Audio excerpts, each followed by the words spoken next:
বিসমিল্লাহির রহমানির রহিম। সবাইকে আসসালামু আলাইকুম রহমতুল্লাহি বারাকাতুহু। আশা করি আপনারা সবাই ভালো আছেন, সুস্থ আছেন এবং নিরাপদ আছেন। আমি আপনাদের সাথে আছি মোহাম্মদ আল আমিন, লেখক উৎকর্ষ। সবাই কমেন্টের মাধ্যমে জানাবেন আপনারা কে কোথা থেকে আছেন। ইতিমধ্যে আমাদের সাথে যুক্ত হয়ে আছেন ফাবিতা আক্তার, রুনা রোহান। বলেছেন এটিইও এক্সাম কবে হতে পারে। এক্সাম কবে হতে পারে এটা নিয়ে কোনো রকমের ডেট উল্লেখ নাই, তবে খুব শীঘ্রই অনুষ্ঠিত হবে। আমাদের হাসি মধু মেনশন করেছেন। হ্যাঁ, আপনারা সবাই মেনশন করে দেন। আজকে আমরা জিকে ক্লাস করব।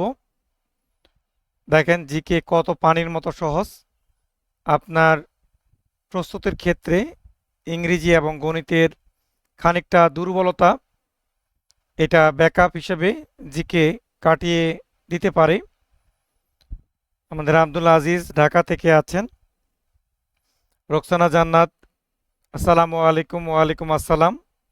যারা আপনারা ইতিমধ্যে প্রাথমিক সহকারী শিক্ষক পদে আছেন, যারা 13তম গ্রেড থেকে 10ম গ্রেড পদের জন্য প্রমোশন পেতে চান, তাদের একটি মাধ্যম, সেটি হলো এটিইও নিয়োগ পরীক্ষা। এই নিয়োগ পরীক্ষা দিয়ে আপনি আপনার স্বপ্নের এটিইও হতে পারেন। আমাদের ফাবিতা আক্তার, আসসালামু আলাইকুম। হ্যাঁ, সবাই একটু মেনশন করেন জমজমাট ক্লাস পাওয়ার জন্য।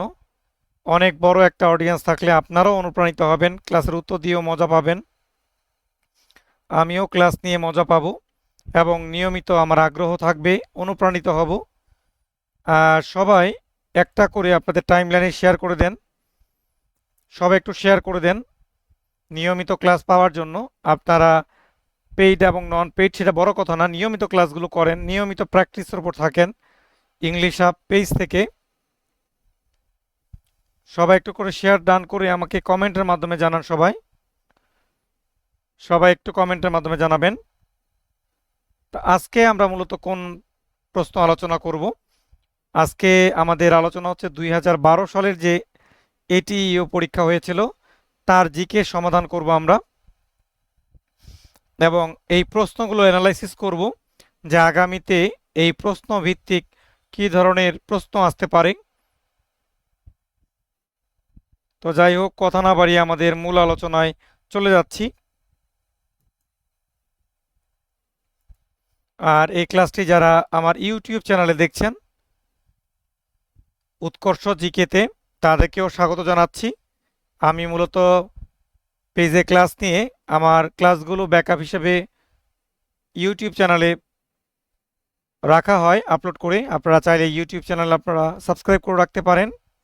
আমার ইউটিউব চ্যানেলের নাম হলো উৎকর্ষ জিকে। যাই হোক, কথা না বাড়িয়ে চলে যাচ্ছি আমাদের প্রশ্নে।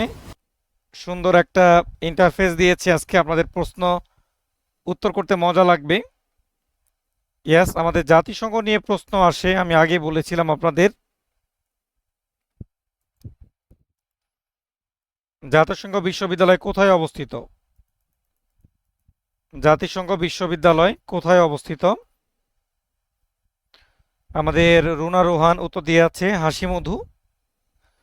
এটির উত্তর হচ্ছে টোকিও, জাপান। জাপানের টোকিওতে জাতিসংঘ বিশ্ববিদ্যালয় অবস্থিত, যেটি 1972 সালে প্রতিষ্ঠিত হয়েছিল। Tokyo, Japan. আবার যদি বলা হয় জাতিসংঘের শান্তিরক্ষী মিশন বিশ্ববিদ্যালয় কোথায় অবস্থিত, এখানে একটু নোট নেবেন, নাহলে কিন্তু প্রশ্নে ফাঁদে পড়ে যেতে পারেন। জাতিসংঘ যদি বলা হয় শান্তি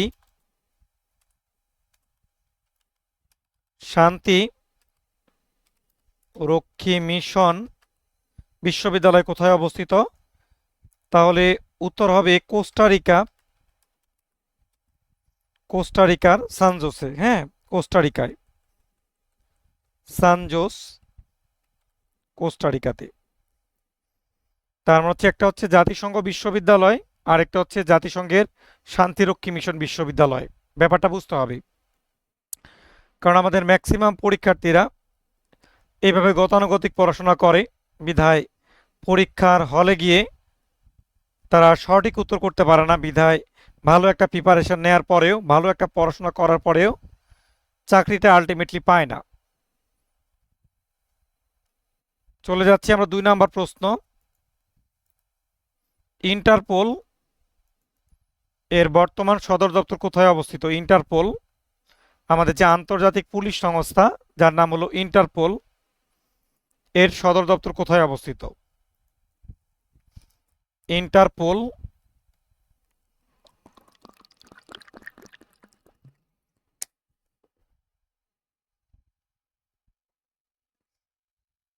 ইন্টারপোলের পূর্ণরূপ হচ্ছে international criminal police organisation, Interpol. এটি গঠিত হয়েছিল 1926 সালে। ইন্টারপোলের সদর দপ্তর হচ্ছে লিউ ফ্রান্স। Very very important. তার মানে আমাদেরকে বিভিন্ন পুলিশ সংস্থা পড়তে হবে, ঠিক আছে? একটু নোট করে রাখবেন, পুলিশ সংস্থা আপনারা আপনাদের প্রিপারেশনে রাখবেন। আর এদিকে হচ্ছে ভিয়েনা। এই ভিয়েনাকে বলা হয় ইউরোপের প্রবেশদ্বার, বলা হয় ভিয়েনা। আর প্যারিসে অবস্থিত হলো ইউনেস্কোর সদর দপ্তর, প্যারিস। ইউনেস্কোর সদর দপ্তর প্যারিসে অবস্থিত। প্যারিসকে বলা হয় the city of culture, the city of culture. Geneva, এটি সুইজারল্যান্ডের জেনেভা। এই জেনেভাকে বলা হয় মিটিংয়ের শহর। চলে যাচ্ছি আমরা পরবর্তী প্রশ্নে। এটি বাংলাদেশ অ্যাফেয়ার্সের প্রশ্ন, তার মানে আপনাদেরকে ভাস্কর্য পড়তে হবে। আপনাদেরকে বিভিন্ন ধরনের ভাস্কর্য পড়তে হবে।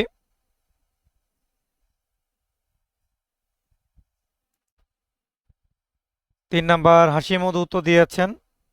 সাবাস বাংলাদেশ ভাস্কর্যটি কোথায় অবস্থিত? এটি হচ্ছে রাজশাহী বিশ্ববিদ্যালয়ে অবস্থিত। রাজশাহী বিশ্ববিদ্যালয়ে অবস্থিত সাবাস বাংলাদেশ, যার ভাস্কর ছিলেন নিতন কুণ্ডু। নিতন কুণ্ডুর অনেক ভাস্কর্য আছে, আপনারা জানেন।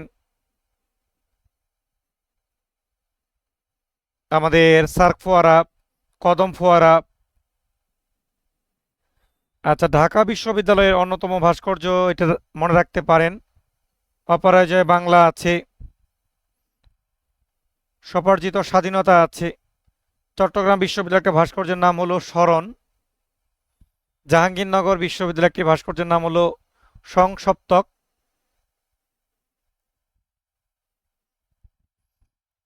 লালমাই পাহাড় কোন জেলায় অবস্থিত?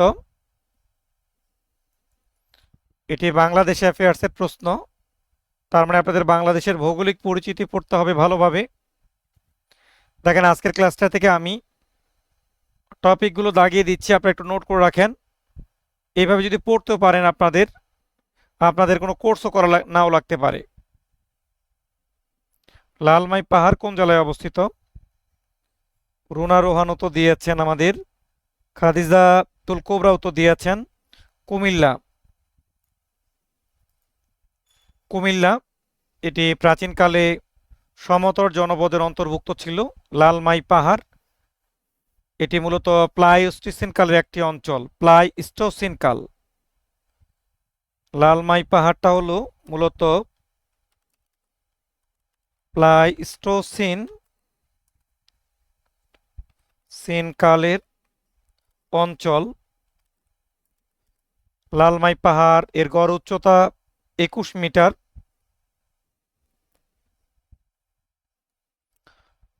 চলে যাচ্ছি আমরা 5 নম্বর প্রশ্নে। কত সালে দ্বিতীয় বিশ্বযুদ্ধ সংগঠিত হয়? কত সালে দ্বিতীয় বিশ্বযুদ্ধ সংগঠিত হয়? আমাদেরকে যুদ্ধ বিগ্রহ থেকে পড়তে হবে। দ্বিতীয় বিশ্বযুদ্ধ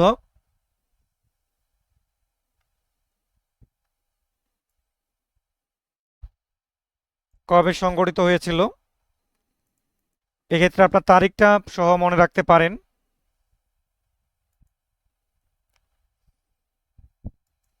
উত্তর এখনো আপনাদের কাছ থেকে পাইনি। দ্বিতীয় বিশ্বযুদ্ধ হাফিজা জুমা উত্তর দিয়েছেন। ইয়াস, এটি হলো 1939 সালে।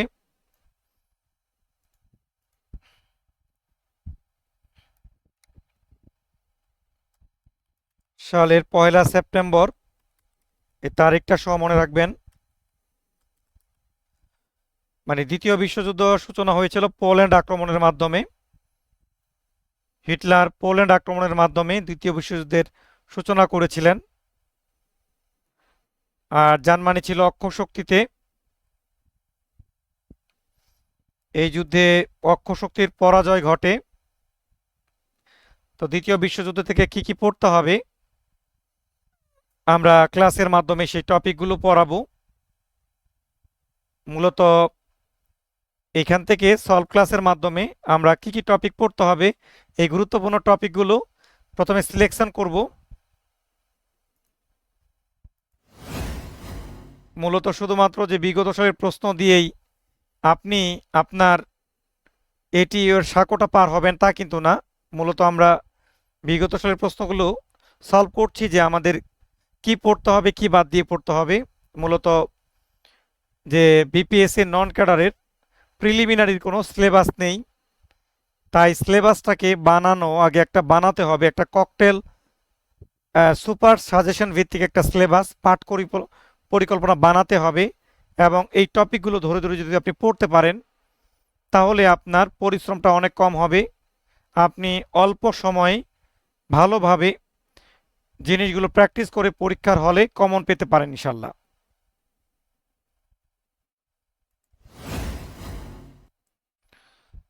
চলে যাচ্ছি আমরা 6 নাম্বার প্রশ্ন। দেখেন জাতিসংঘ থেকে আরেকটা প্রশ্ন চলে এসেছে, তার মানে জাতিসংঘটা আমাদের জন্য কত ইম্পর্টেন্ট। জাতিসংঘ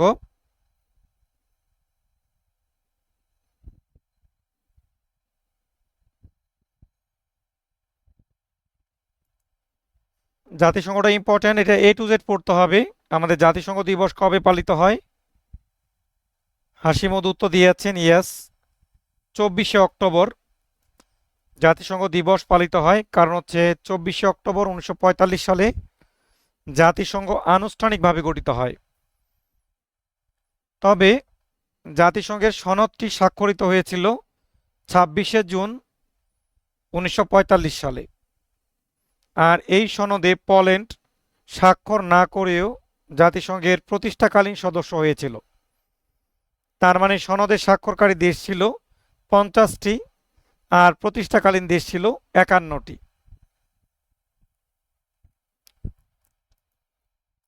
এই যে আমাদের আন্তর্জাতিক সংস্থা পড়তে হবে, দেখেন ভেরি ভেরি ইম্পর্টেন্ট। এমন কোনো পরীক্ষা নাই যে এই সংস্থা থেকে প্রশ্ন হয় না। সিরডাপ এর সদর দপ্তর কোথায়? সিরডাপ এর পূর্ণরূপ হলো centre on integrated rural development for Asia and the Pacific. এই সিরডাপ মূলত 6 জুলাই 1979 সালে সিরডাপ গঠিত হয়েছিল জাতিসংঘের খাদ্য ও কৃষি সংস্থার উদ্যোগে, যেটা নাম হচ্ছে ফুড অ্যান্ড এগ্রিকালচার অর্গানাইজেশনের উদ্যোগে সিরডাপ গঠিত হয়েছিল। আর এর সদর দপ্তর হচ্ছে ঢাকাতে। আর ঢাকার এই জায়গাটির নাম হলো চামেলি হাউস। চামেলি হাউস ঢাকাতে অবস্থিত। সিরডাপের বর্তমান সদস্য দেশ হলো কয়টি? 15টি। সিরডাপ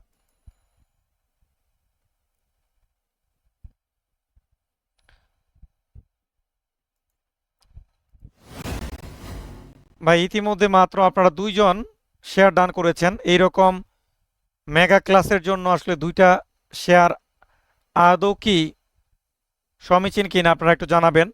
সবাই একটু শেয়ার করেন, কারণ আপনারা শেয়ার না করলে কিন্তু আমাকে নিয়মিত আপনারা পাবেন না লাইভ ক্লাসে। ঠিক আছে, এই ক্লাসগুলোর মাধ্যমে কিন্তু আপনার বিশাল একটা দিক নির্দেশনা তৈরি হয়ে যাবে যে কি পড়বেন, কোন টপিকটা আপনাদের জন্য গুরুত্বপূর্ণ। তা ঝটপট একটা করে শেয়ার দিয়ে আমাকে কমেন্টে SD লিখে জানিয়ে দিন, তাহলে আমি বুঝতে পারবো আপনি শেয়ার ডান করেছেন। আর শেয়ার করলে আপনাদের জন্য তো একটা বাড়তি দোয়া থাকবে। ঠিক আছে, যে গুরুর দোয়া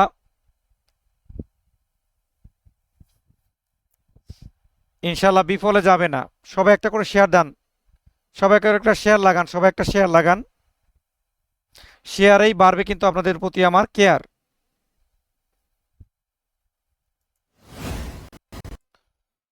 চলে যাচ্ছি আমরা 8 নাম্বার প্রশ্নে। আন্তর্জাতিক দিবসগুলো পড়বেন কয়েকটা। আমরা যখন ক্লাসগুলো করব অনলাইনে, আমরা সেখানে কোন কোন দিবসগুলো পড়তে হবে, কোন কোন দিবসগুলো থেকে আপনি 100% প্রশ্ন কমন পাবেন, এরকম আমরা 10 থেকে 15টা দিবস আপনাদেরকে ক্লাসে পড়িয়ে মুখস্থ করিয়ে দেব। আন্তর্জাতিক সাক্ষরতা দিবস হলো, উত্তর দিয়েছে হাফিজা জুমা, 8 সেপ্টেম্বর। 8 সেপ্টেম্বর। আর এদিকে হচ্ছে 8 মে বিশ্ব, একটু মনে রাখবেন, বিশ্ব সেমিয়া থ্যালোসেমিয়া দিবস। থ্যালোসেমিয়া দিবস, এটিও মনে রাখবেন, ইম্পর্টেন্ট। 9 নাম্বার শহীদ বুদ্ধিজীবী দিবস, একদম জাতীয় প্রশ্ন, পড়লেই কমন, পড়লেই কমন। আপনাদের জন্য একটা গোল্ডেন অপরচুনিটি, এই সুযোগটা আপনি পাবেন না। 2016 সালের পরে এটিও নিয়োগ পরীক্ষা হয়নি।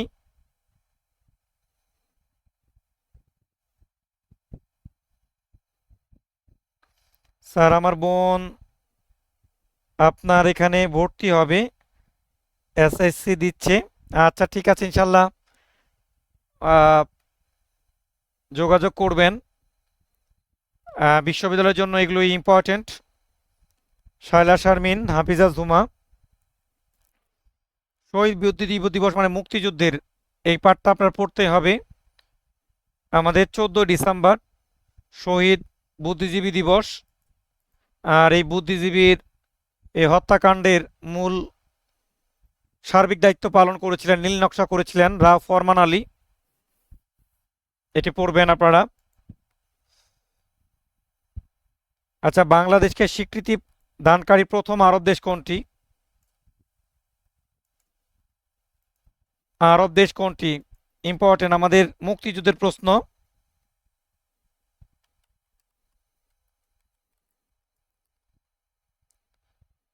প্রথম আরব দেশ,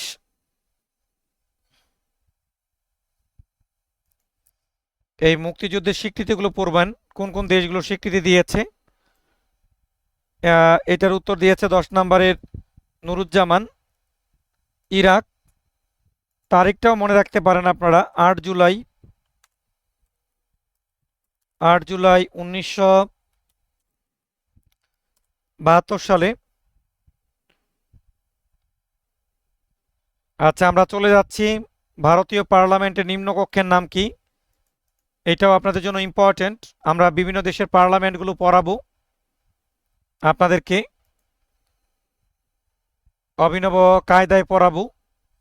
একবার পড়লেই আপনি দীর্ঘদিন মনে রাখতে পারবেন, মুখস্থ করতে হবে না। ভারতীয় পার্লামেন্টের নাম কি? নিম্নকক্ষের নাম, ভারতীয় পার্লামেন্টের নিম্নকক্ষের নাম হচ্ছে লোকসভা। এখান থেকে আসনটাও পড়ে রাখবেন। লোকসভার আসন মোট 545টি, তবে নির্বাচিত 543টি, সংরক্ষিত হচ্ছে 2টা আছে। 12 নাম্বার জাতির পিতা থেকে প্রশ্ন আসবেই। কতদিন আমি পড়িয়েছিলাম অসমাপ্ত আত্মজীবনী, এবার তার জন্মদিন।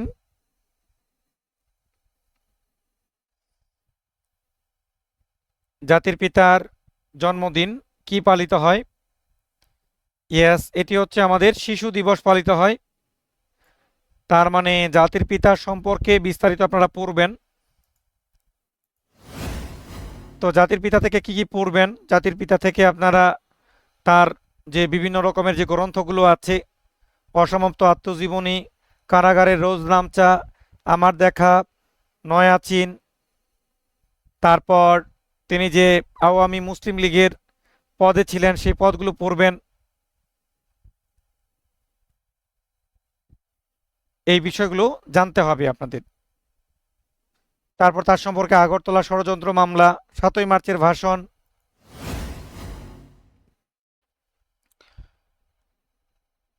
কেন্দ্রীয় শহীদ মিনার স্থপতিকে। দেখেন ভাস্কর্য থেকে অলরেডি দুইটা প্রশ্ন চলে এসেছে, তার মানে ভাস্কর্যটা আপনাদের জন্য কত ইম্পর্ট্যান্ট। কেন্দ্রীয় শহীদ মিনারের স্থপতিকে, ভাস্কর্যটা গুরুত্ব দিয়ে পড়তে হবে 1 থেকে 2 নাম্বার প্রশ্ন নিশ্চিত করার জন্য।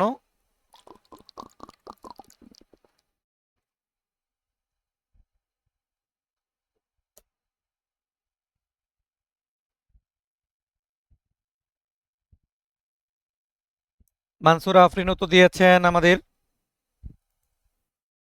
কেন্দ্রীয় শহীদ মিনারের স্থপতি তিনি হচ্ছেন হামিদুর রহমান। আর এদিকে লুই আই কান মূলত আমাদের যে জাতীয় সংসদ ভবন এর স্থপতি ছিলেন লুই আই কান, এস্তোনিয়ান বংশোদ্ভূত। মাজহারুল ইসলাম, এটি ঢাকা বিশ্ববিদ্যালয়ের শাহবাগের যে আমাদের জাতীয় কবি কাজী নজরুল ইসলামের যে সমাধিক্ষেত্র, এই কমপ্লেক্সের স্থপতি ছিলেন শামীম শিকদার, ঢাকা বিশ্ববিদ্যালয়ের একটি ভাস্কর্যের স্থপতি।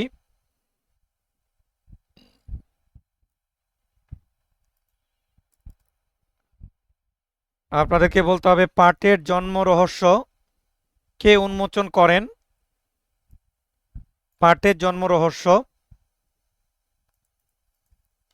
কে উন্মোচন করেন। পাট আমাদের প্রধান অর্থকরী ফসল। 1 গাইড কাঁচা পাটের ওজন হচ্ছে 4.5 মণ। বাংলাদেশের ফরিদপুরে সবচেয়ে বেশি পাট উৎপাদিত হয়। 14 উত্তর দিয়েছেন মাশহিদুল ইসলাম। মাকসুদুল আলম, মাকসুদুল আলম তিনি মূলত ফরিদপুরে জন্মগ্রহণ করেছেন। তিনি বাংলাদেশের স্বাধীনতা পুরস্কার প্রাপ্ত একজন বিজ্ঞানী। তিনি পাট বাদে রাবার, পেঁপে ইত্যাদির জীবন রহস্য উন্মোচন করেছেন।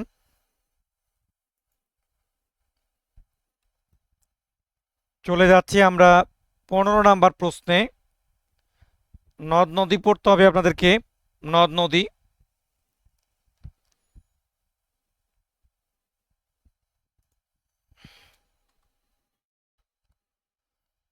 কর্ণফুলী নদীর উৎপত্তিস্থল কোথায়? 15 নাম্বার উত্তর করেছে আমাদের নুরুজ্জামান। লুসাই পাহাড়, এটি মূলত আগে ছিল আসামের লুসাই পাহাড়। তো 1971 সালে আসামকে 60টি অঙ্গরাজ্যে বিভক্ত করা হয়েছে। এখন লুসাই পাহাড়টা মূলত মিজোরামে পড়েছে। আর মানস সরোবর, এখান থেকে উৎপত্তি হয়েছে আমাদের ব্রহ্মপুত্র নদী। গঙ্গোত্রী হিমবাহ থেকে আমাদের হয়েছে পদ্মা, হিমালয় পর্বত।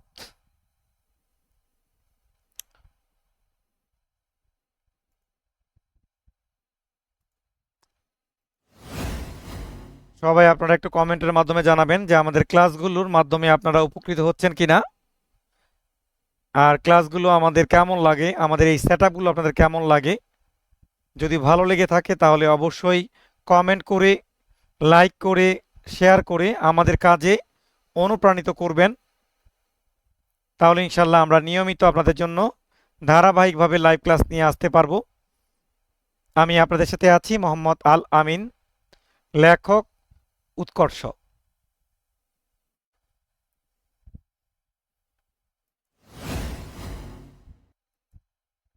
আমাদের জাতিসংঘের বর্তমান মহাসচিবের নাম, তিনি যখন 2012 সাল ছিল তখন তিনি ছিলেন দক্ষিণ কোরিয়ার বান কি মুন। বান কি মুন জাতিসংঘের 8ম মহাসচিব, বাট এখন বর্তমান মহাসচিবের নাম হচ্ছে অ্যান্থনিও গুতেরেস। বর্তমান মহাসচিব অ্যান্থনিও গুতেরেস পর্তুগালের, তিনি হচ্ছেন নবম মহাসচিব। তিনি পর্তুগালের সাবেক প্রধানমন্ত্রী ছিলেন। খুব ভালো একটা ইনফরমেশন দিলাম। দেখেন জাতিসংঘ থেকে 3টা প্রশ্ন চলে আসলো, তার মানে জাতিসংঘটা আপনাদের জন্য কত গুরুত্বপূর্ণ। 3টা প্রশ্ন চলে এসেছে। তো জাতিসংঘের কি পড়বেন, আসলে জাতিসংঘ তো একদম পুরো একটা উইকিপিডিয়া বলা যায়। নিজে নিজে পড়তে গেলে তো জাতিসংঘের একদম আপনারা খেই হারিয়ে ফেলবেন। তাই জাতিসংঘটাকে আমরা কয়েকটা ভাগে বিভক্ত করে একদম ক্লাসে আপনাদেরকে জুস বানিয়ে দেব।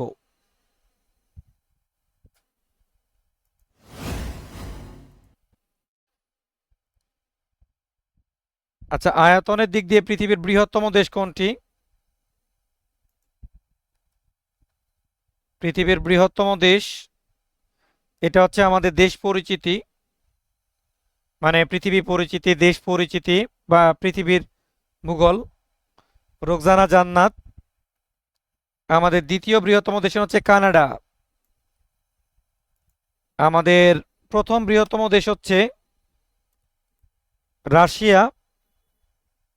আমাদের প্রথম বৃহত্তম দেশ হচ্ছে রাশিয়া, দ্বিতীয় বৃহত্তম দেশের নাম হলো কানাডা,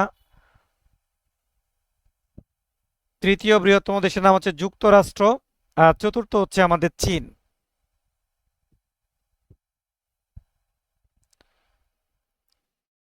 18 নাম্বার, কোন দেশের জনসংখ্যা সবচেয়ে বেশি? জনসংখ্যা, দেখেন আমাদের জনসংখ্যার ব্যাপারে বলতে হবে। রহিমা তাসনিম উত্তর দিয়েছেন, ছেলে হোক মেয়ে হোক দুটো সন্তানই যথেষ্ট।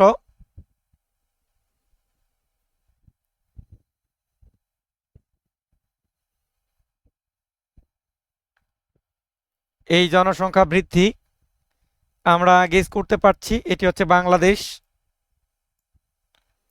বাংলাদেশ হচ্ছে বিশ্বের অষ্টম জনসংখ্যায়, বিশ্বের অষ্টম বৃহত্তম দেশ।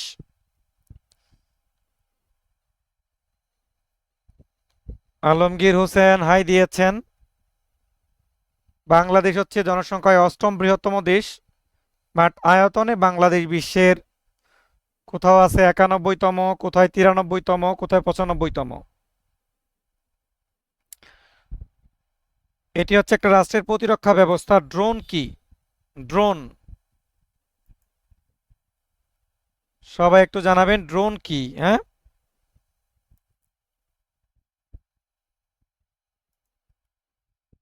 ড্রোন কি? ড্রোন হচ্ছে চালকবিহীন বিমান। চালকবিহীন বিমান। আচ্ছা, এখন আমরা দেখব যে এই প্রশ্নপত্রের আলোকে আমাদের কোন কোন টপিকগুলো পড়তে হবে। আপনারা কি দেখতে চান কিনা কমেন্টে একটু জানান। আমি একটা আপনাদের জন্য একটি বুলেট পাঠ পরিকল্পনা করেছি, আপনারা একটু দেখতে চান কিনা। আমি প্রশ্নগুলো অ্যানালাইসিস করেছি যে কোন কোন টপিকগুলো পড়তে হবে। আমি আপনাদেরকে একবার টপিকগুলো দেখাতে চাই। যদি আপনারা দেখতে চান আমি স্ক্রিনে নিয়ে আসব।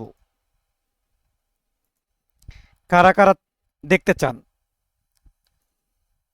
যারা যারা দেখতে চান একটু আমাকে জানান যে কি কি টপিকগুলো আপনাকে পড়তে হবে। দেখেন আমি আপনাদের ব্যাপারটা নিয়ে অনেক গবেষণা করেছি, কি কি বিষয় দরকার। আচ্ছা, আপনারা এটা সংগ্রহে রাখবেন। দেখেন আমি অল্প দেখাবো, আপনাদের সময় বেশি একটা পাবো না। দেখেন আপনাদেরকে পড়তে হবে বাংলাদেশ বিষয়াবলীর। এই বাংলাদেশ বিষয়াবলীর দেখেন নদ নদী পড়তে হবে, আমাদের জেলা পরিচিতি পড়তে হবে, জনসংখ্যা এবং উপজাতি পড়তে হবে, তারপর আমাদের ইতিহাস থেকে কিছু পড়তে হবে, প্রাচীন যুগ, মধ্যযুগ, আধুনিক যুগগুলোর বিভিন্ন সাম্রাজ্যগুলো পড়তে হবে,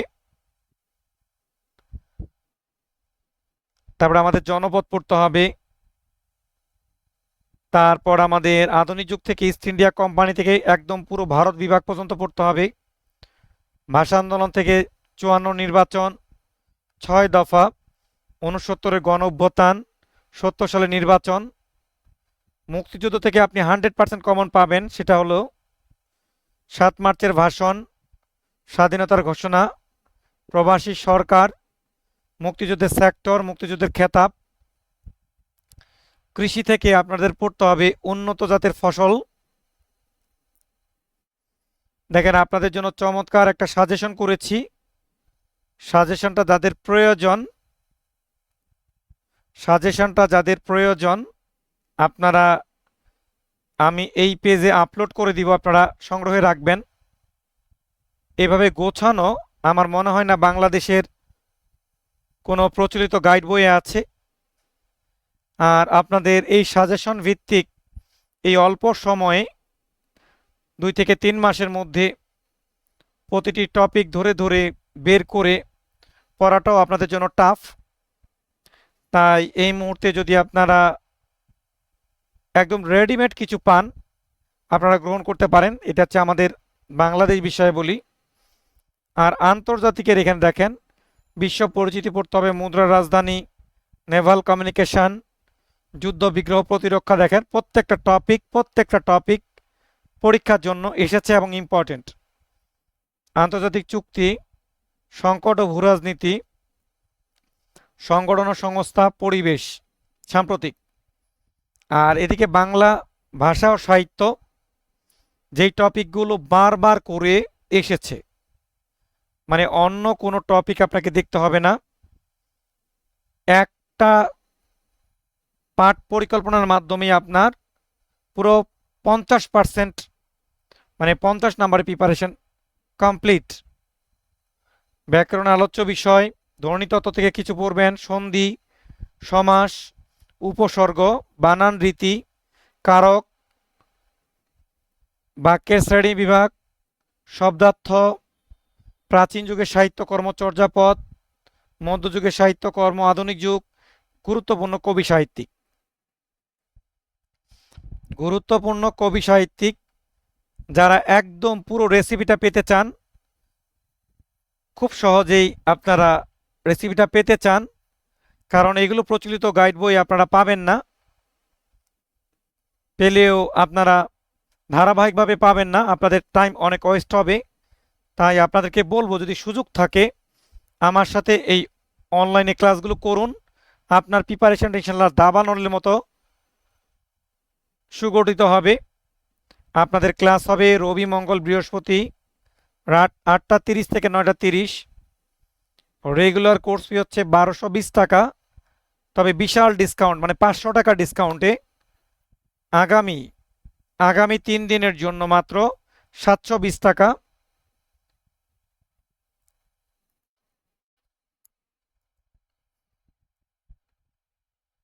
তো আপনার স্বপ্নে রেডিও হওয়ার জন্য এই বাংলা এবং জিকে কোর্সে আপনি 50 নাম্বার একটা প্রিপারেশন নিয়ে রাখুন। ওদিকে ম্যাথ, ইংলিশে যদি আপনার খানিকটা দুর্বলতা থাকে, এটা দিয়ে আপনি ব্যাকআপ দিয়ে বের হয়ে আসতে পারবেন ইনশাল্লাহ। তো কোর্সে এনরোল করার জন্য বা বিস্তারিত জানতে এই যে আমার হোয়াটসঅ্যাপ নাম্বার 01725930751, এই নাম্বারে আপনারা যোগাযোগ করতে পারেন।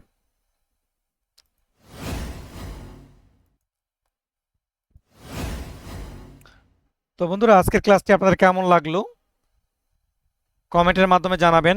আর এটিও নিয়োগ পরীক্ষার যে কোনো পরামর্শের জন্য আপনারা আমার সাথে যোগাযোগ করতে পারেন স্ক্রিনে দেওয়া নাম্বারে।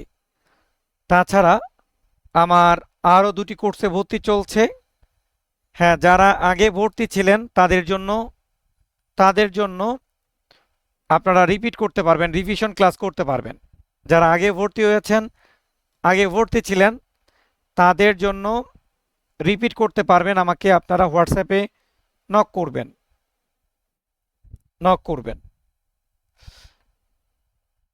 তো বন্ধুরা, আমার আরও 2টি কোর্সে ভর্তি চলছে, তা হলো প্রাইমারি নিবন্ধন এবং সমাজসেবা, বাংলা এবং জিকে কোর্স।